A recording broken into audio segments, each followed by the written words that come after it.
এই ভিডিওটা হচ্ছে মেইনলি মেয়েদের জন্য, কেন তাদের হাজব্যান্ড জিগরি ইয়ার হওয়া খুব জরুরি। যদি জিগরি ইয়ার হয় তার অ্যাডভান্টেজ শেষ নেই, আর যদি না হয় তার মতো ফাটা কপাল আর দুটো হয় না, ঠিক আছে। তো ওই জন্য হাজব্যান্ড জিগরি ইয়ার হওয়া খুব জরুরি। তোরা ছেলেরাও ভিডিওটা দেখতে পারিস, কিন্তু মেইনলি ভিডিওটা মেয়েদের জন্য। তো যে কারণে যে কথাটা আমি বলছিলাম কেন জিগরি ইয়ার হওয়া জরুরি, দেখ যদি জিগরি ইয়ার না হয় তোকে প্রথম দিন থেকে অ্যাডজাস্টমেন্ট শুরু করে দিতে হবে। ধর তোর রিসেপশনের দিন, ঠিক আছে, এবার সবাই নিমন্ত্রণ করা অতিথিরা আসবে, ওদের জন্য বিভিন্ন খাওয়া দাওয়ার আয়োজন থাকবে, স্টার্টার, মেইন কোর্স, ডেজার্ট, বিভিন্ন রকমের বিভিন্ন খাওয়া দাওয়ার আয়োজন, ঠিক আছে।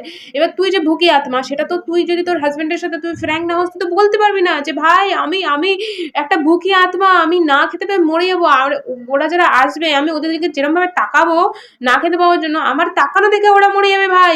তো সেই জন্য আর মানে ডিজার্ট মেন কোর্স ভার মে দাও, ওটা না পেলে তবুও চলবে, কিন্তু ওই যে স্টার্টারে phuchka, pakora, coffee, sweet baby corn, এসব মানে যেগুলো থাকে, কাবাব যেগুলো থাকে, তো ওই যে ফুচকার ভিতরে জল ভরে এরকম ভাবে গালে দিয়ে কামড়াচ্ছে, তারপরে সুইট বেবিকর্ন একটা দুটো চারটে এরকম গালে পুড়ে যাচ্ছে, মানে দিয়ে মানে যত গান্ডে পিন্ডে গেলা যায় গিলতে এসে গিলবে, আর দাঁড়িয়ে দাঁড়িয়ে তোকে দেখতে হচ্ছে। ওর মতন জীবনে ভাই খারাপ জিনিস কিছু হয় না, ওর থেকে মানে ওখানে হার্ট অ্যাটাক কিছু মত হয়ে যাক অনেক ভালো, কিন্তু যেন এই সমস্ত জীবনে কিছু দেখতে না হয়।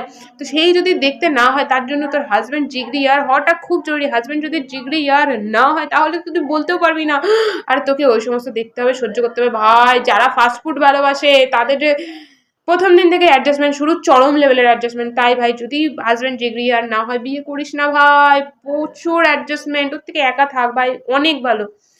জিগরি আর হলেই বিয়ে করবি, নয়তো নচেত নয়।